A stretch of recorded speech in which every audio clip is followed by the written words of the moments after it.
Es una herramienta increíble, algo que es complicadísimo de entender mediante ecuaciones, con unas cuantas líneas se ve claro. Cosas tan raras como relojes que parecen ir más lento, distancias que se acortan, gente que viaja en el tiempo o sucesos que ocurren a la vez para una persona, pero no para otra. Hoy te voy a explicar la relatividad especial de Einstein, una teoría que ha revolucionado nuestro entendimiento del espacio y el tiempo. Y lo voy a hacer con solo un dibujo. For example, one of the most interesting phenomena that comes up of relativity is time dilation, that time can change depending on how you move.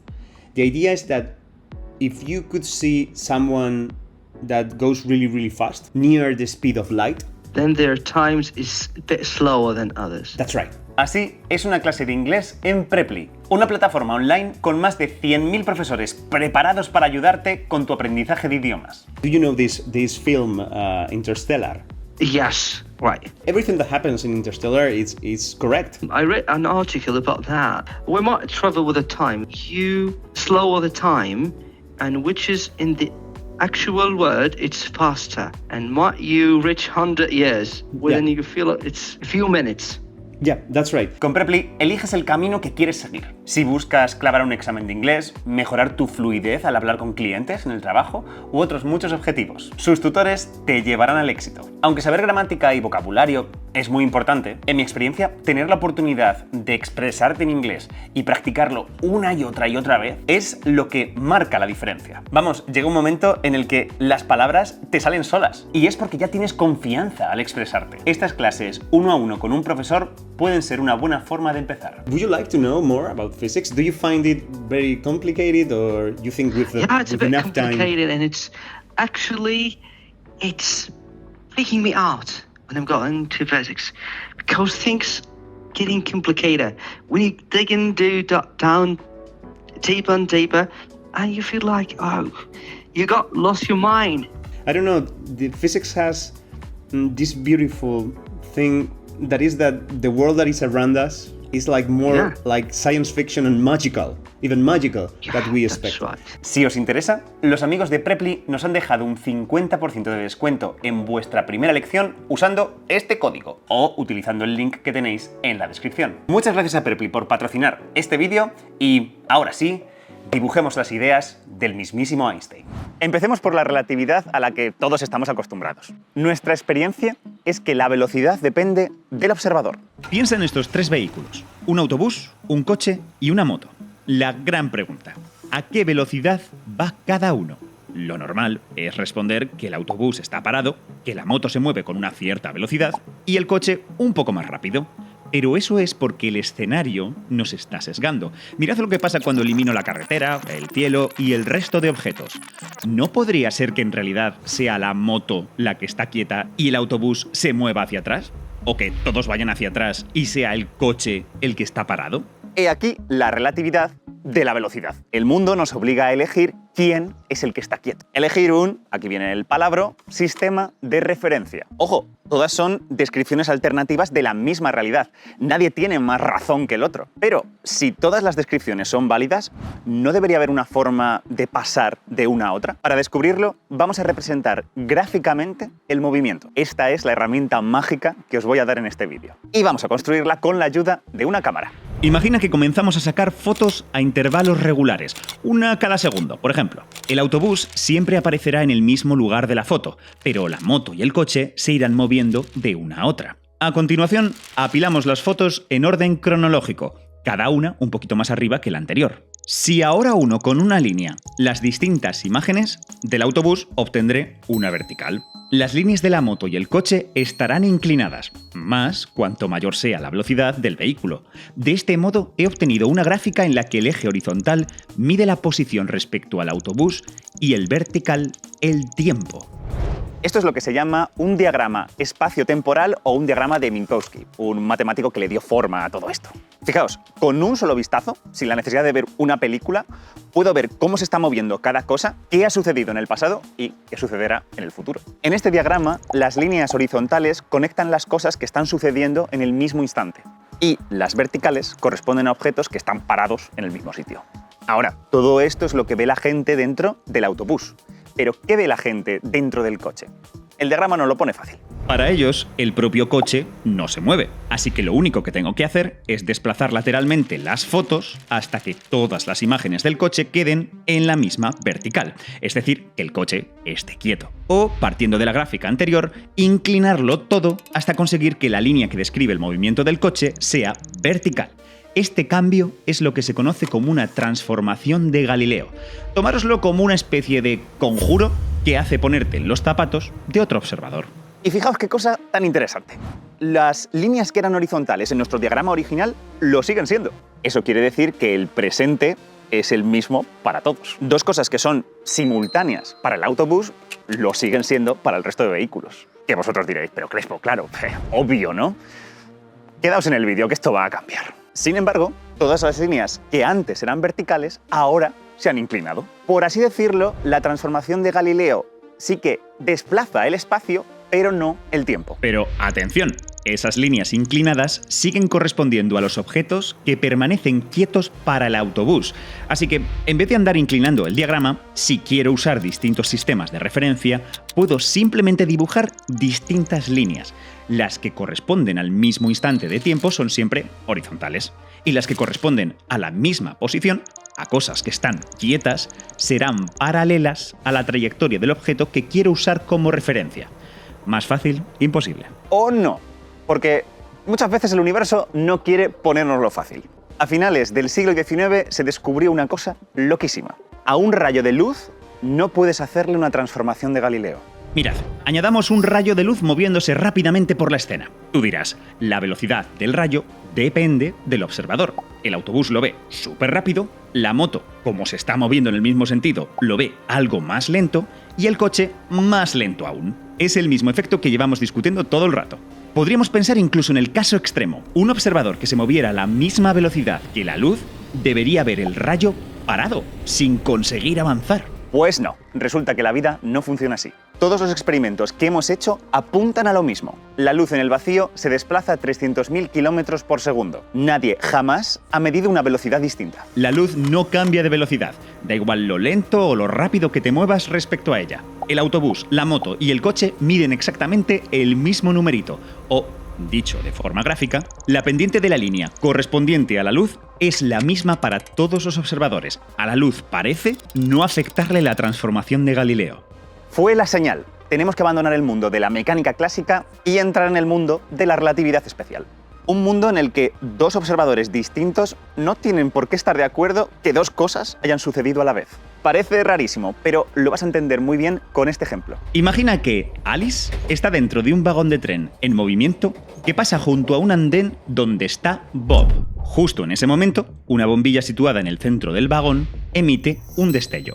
Para Alice, la parte delantera y trasera del vagón se encuentran siempre a la misma distancia de la bombilla, así que verá que la luz llega a ambos extremos al mismo tiempo.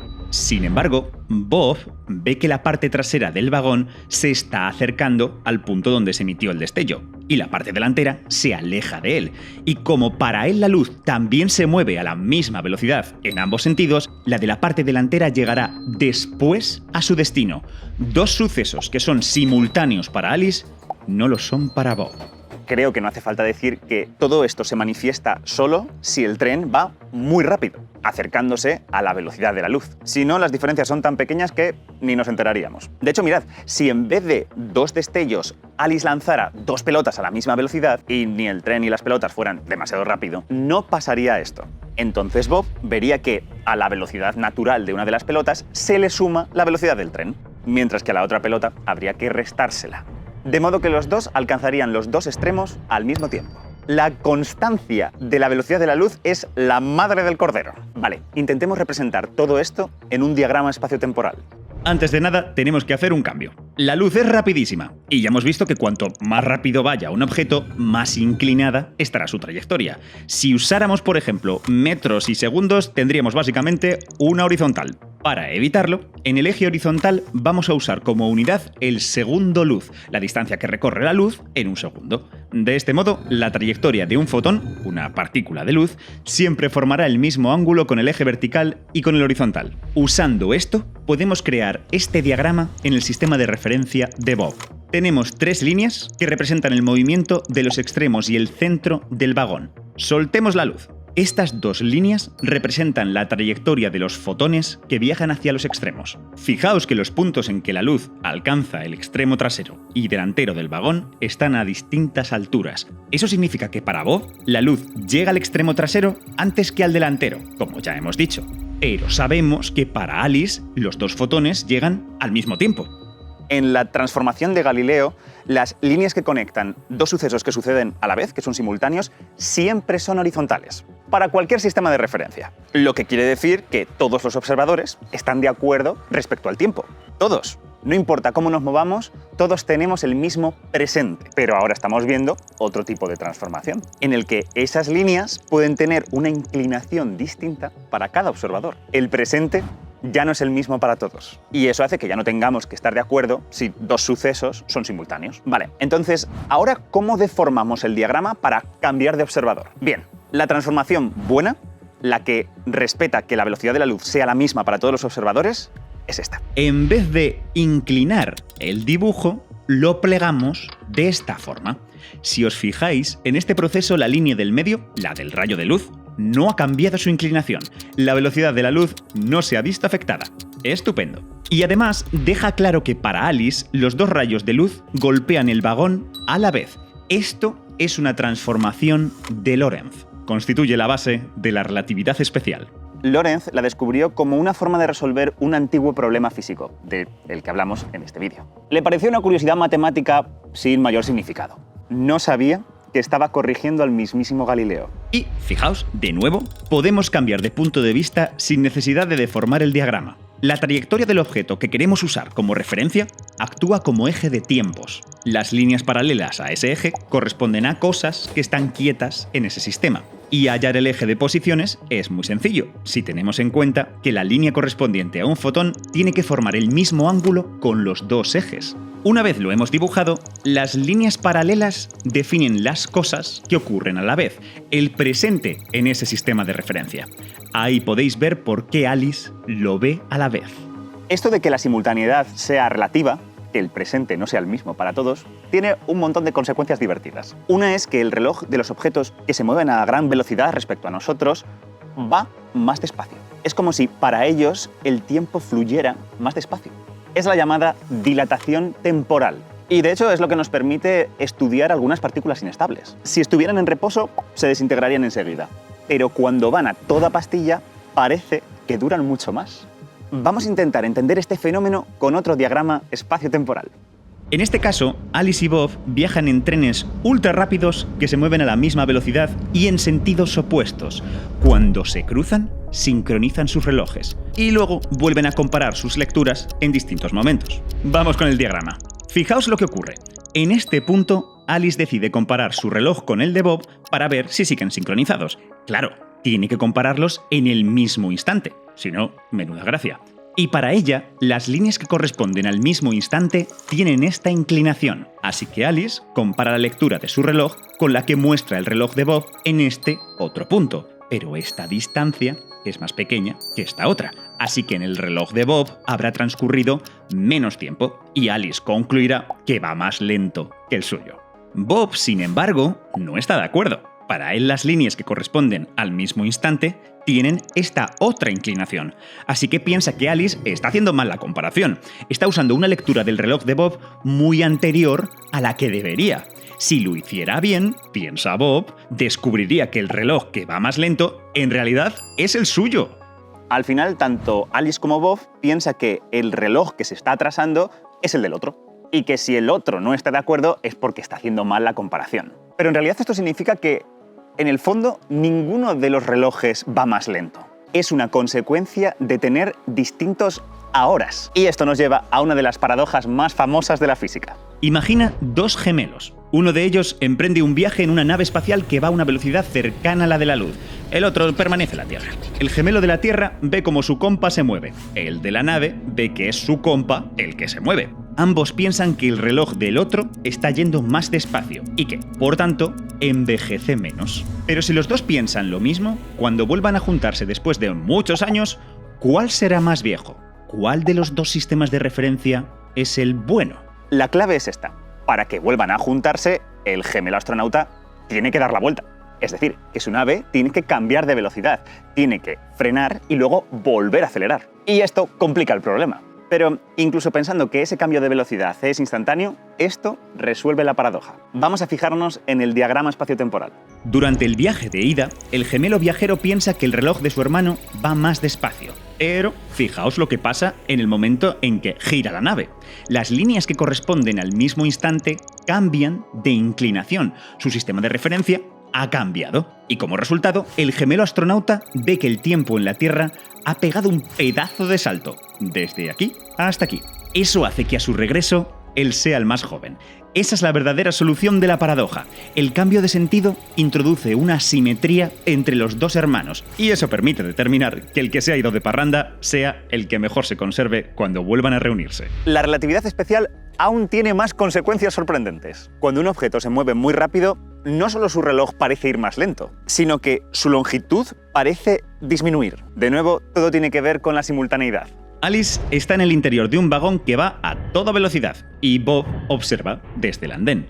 Para calcular la longitud del vagón, miden la posición de los extremos delantero y trasero en el mismo instante y calculan la diferencia. Pero como no están de acuerdo sobre el significado de en el mismo instante, observan longitudes distintas. De nuevo, esto puede llevar a aparentes paradojas. Por ejemplo, podría pasar que Bob piense que el vagón, el tren, es capaz de caber perfectamente dentro de un túnel, mientras Alice percibe lo contrario. Para mí, esta es la gran clave que proporcionan estos diagramas. Que la dilatación temporal y la contracción espacial no son efectos que, ¡boom!, pasan y ya está, sino que son consecuencias de alterar lo que es el ahora. Esa línea que conectan todos los sucesos que están pasando a la vez. Tampoco quiero que penséis que es algún truco o un espejismo. Aquí no hemos hablado de lo que Alice y Bob ven, lo que observan con sus ojos. Aquí no hemos trazado los rayos de luz que surgen de los eventos. El tren es genuinamente más corto en el sistema de referencia de Bob. Es algo que está pasando, lo vea o no lo vea. Y esta relatividad de la hora tiene aún otra consecuencia igual de desconcertante. Antes hemos comentado que si Alice va en un tren que no se mueve muy deprisa y tira una pelota, Bob vería que a la velocidad natural de la pelota habría que sumarle la velocidad del tren. Sin embargo, cuando nos movemos a velocidades cercanas a la de la luz, esto ya no funciona así. Desde el punto de vista de Bob, la velocidad de la pelota no es la suma de las dos velocidades, sino un poquito menos. Imagina que desde un tren que se mueve a 3/4 partes de la velocidad de la luz, Alice tira una pelota a la mitad de la velocidad de la luz. Si hacemos las cuentas, Bob no ve la pelota moverse más rápido que la luz, como pasaría con una transformación de Galileo, sino a un 91% de esa velocidad. Esta forma tan curiosa de sumar velocidades lo que te asegura es que la velocidad máxima que se pueda alcanzar sea la de la luz en el vacío. Y esto es importante, porque si yo pudiera tirar una flecha más rápido que la luz, habría observadores que la verían llegar al blanco antes de que saliera de mi mano. En otras palabras, esta adición de velocidades relativista lo que te asegura es que ningún observador va a ver que un efecto sucede antes que su causa, algo que sería bastante chungo. Y también nos permite explicar algunos experimentos que trajeron de cabeza a la gente del siglo XIX. Veréis, como os contábamos en este vídeo, la gente por entonces estaba segura de que debía existir un medio por el cual se propagaba la luz, un medio que ellos llamaban éter. La luz se movería a velocidad constante respecto a ese misterioso fluido. Realizaron un montón de experimentos para determinar sus propiedades. Los experimentos fueron contradictorios unos con otros. Existían principalmente dos teorías sobre la naturaleza del éter. Stokes y otros pensaban que la Tierra y otros cuerpos arrastraban el éter a su paso. Y Fresnel pensaba que se mantenía completamente inmóvil, o casi.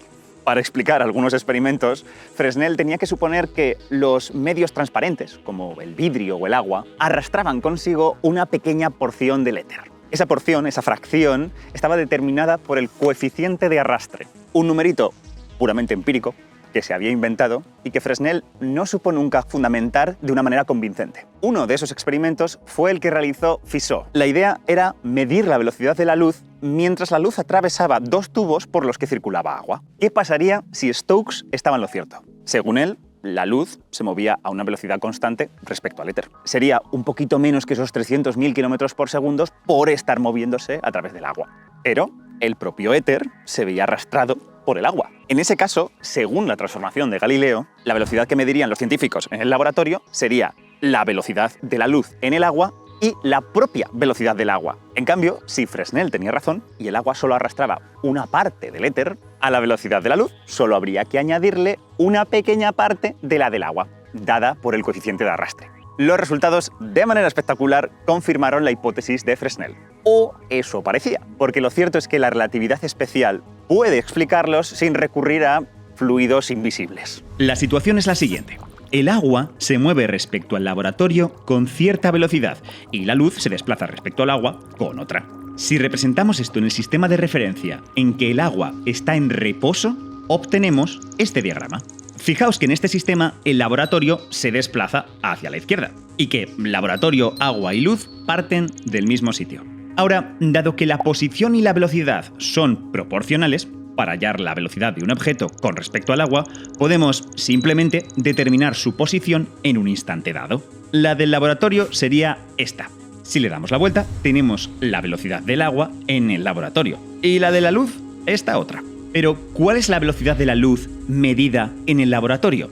Según la transformación de Galileo, las líneas que corresponden al mismo instante son horizontales en cualquier sistema de referencia, así que la velocidad que medimos sería esta de aquí, justo la suma, de acuerdo con Stokes. Sin embargo, la relatividad lo cambia todo. Ahora, las líneas que corresponden a un mismo instante en el sistema del laboratorio no son horizontales, sino oblicuas. Y eso hace que el resultado que obtenemos no sea la suma de las dos velocidades, sino algo menos. Cuanto menos lo que predecía la teoría de Fresnel. ¡Boom! Es decir, que el coeficiente de Fresnel, que había obtenido por la cuenta de la vieja, aparece de forma completamente natural utilizando la relatividad. Es todo resultado de esta forma tan peculiar que tienen las velocidades de transformarse cuando cambiamos de sistema de referencia. Dicho de otro modo, es por culpa de que el ahora es diferente para cada observador que nos habíamos hecho tanto lío. Y así es como la nueva teoría consiguió los éxitos de la teoría de Fresnel sin tener que invocar al éter, que ha acabado olvidado en un rincón de la historia de la física. Mientras tanto, Einstein trabajaba sin descanso. En la relatividad especial, las leyes de la física toman la misma forma siempre que hablemos de observadores que se mueven a velocidad constante. Einstein quería más. Quería extenderlo a todo tipo de sistemas de referencia, incluidos los que no van a velocidad constante, sino también los que van de forma acelerada. Tardó más de 10 años, pero consiguió desarrollar una de las teorías más completas y más bellas de la física. Una teoría de la gravedad, de la que os hablaremos más en futuros vídeos. Y ya sabes, si quieres más ciencia, solo tienes que suscribirte. Y muchas gracias por vernos.